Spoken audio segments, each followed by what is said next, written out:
Everyone, you are watching serial Siyapa, जहां पे हम देते हैं आपको आप ही के फेवरेट शोज की इंटरेस्टिंग अपडेट। आज रात के गुम है किसी के प्यार के एपिसोड की शुरुआत होती है भवानी ओमकार के साथ, जिन्हें ये रियलाइजेशन होता है कि उन्हें भी फंक्शन में जाना चाहिए था। वैसे भी उन्हें अपने बिजी शेड्यूल्स में कहीं जाने का टाइम नहीं मिलता और वो निनाद को डांटते हैं।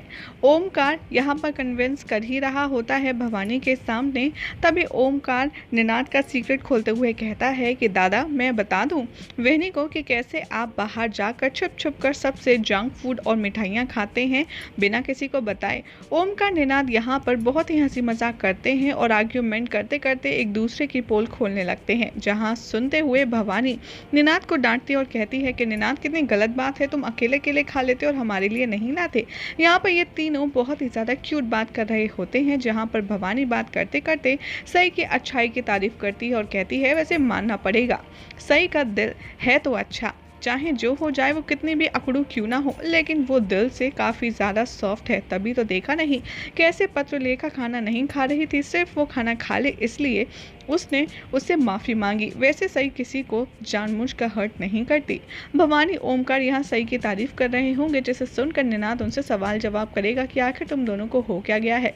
यहाँ पर ये दोनों डिसाइड करेंगे कि हम अपनी बात अपने तक रखेंगे और सही को कुछ भी नहीं बताएंगे, वरना अपनी तारीफ सुनकर वो आसमान में उड़ने लगेगी। ओमकार भवानी यहाँ पर कहते हैं कि हमें तो फंक्शन अटेंड करना था, लेकिन ये निनाद की वजह से, इसके चीज़ें खींचने की वजह से सई ने इसे चैलेंज दे दिया और मामला इतना बिगड़ गया। बाद में ये तीनों अपसेट होते हैं और सोचते हैं कि कैसे यहाँ हम एक घर का बोरिंग खाना खाना पड़ेगा, जहाँ पर पूरा परिवार वहाँ रेस्टोरेंट में बैठकर लग्जरी डिनर खाएगा। इन तीनों के फेस उतर ही जाते हैं और भवानी निनाद को इन सब चीज़ के लिए ब्लेम गेम करती है। तभी वहाँ पर पुलिस आ जाती है और इन सब को हिला करके रख देती है। पुलिस बताती है कि सई का एक्सीडेंट हो गया है और आप तीनों ने उसे इतना ज़्यादा ट्रॉमाटाइज कर दिया था कि आप लोगों की वजह से उसका एक्सीडेंट हो गया। भवानी निनाद ओमकार ये सुनकर काफ़ी ज़्यादा शॉक रह जाते हैं और कहते हैं कि क्या हुआ सई को, आखिर क्या हुआ, वो मर गई क्या। पुलिस इंस्पेक्टर कहते हैं कि हाँ, कॉलेज के सेकंड फ्लोर से गिरकर सई की मौत हो गई है, इसीलिए हम आपको अब कॉलेज लेने आए हैं। भवानी ये न्यूज़ सुनते ही अपने आप को इमेजिन करने लगती है जेल में।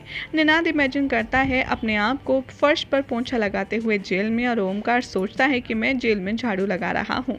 ये तीनों एक दूसरे को ब्लेम करने लगते हैं और कहते हैं कि देखा, हम अगर सई के इवेंट में चले जाते तो आज सई की मौत नहीं होती। ये तीनों बहुत ज़्यादा घबरा जाते हैं और एक दूसरे को सई की मौत का जिम्मेदार ठहराते हैं। भवानी कहती है कि बस मैं अब अपनी ज़िंदगी और ज़्यादा रिस्क में नहीं डाल सकती, और ओमकार भी यहाँ पर डर के मारे कांपने लगता है। तभी यहाँ पर बहुत ही ज़्यादा हंसी मजाक वाला सीन आएगा, जो पुलिस वाले जो होंगे वो अपने आप में एक दूसरे को देखकर बहुत ही ज़्यादा स्माइल पास कर रहे होंगे इन तीनों की हालत देखकर।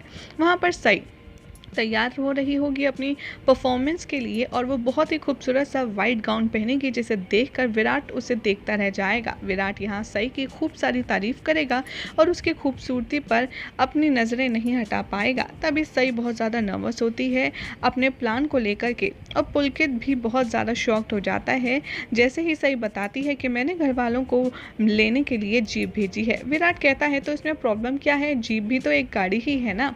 यहाँ पर सई कहती है कि नहीं, मैंने पुलिस की जीप भेजी है। ये सुनकर विराट और पुलकित दोनों काफ़ी ज़्यादा शॉक्ड हो जाते हैं, जिसके बाद सई कुछ ऐसा खुलासा करने वाली है जिसे सुनकर विराट के तो होश ही उड़ जाएंगे। अब आखिर क्या होगा आगे आने वाली कहानी में आपको बताएंगे नेक्स्ट रिपोर्ट में, लेकिन उससे पहले आप ऐसी ही मज़ेदार अपडेट के लिए हमारे चैनल सीरियल सियापा को सब्सक्राइब फटाफट से कर लें।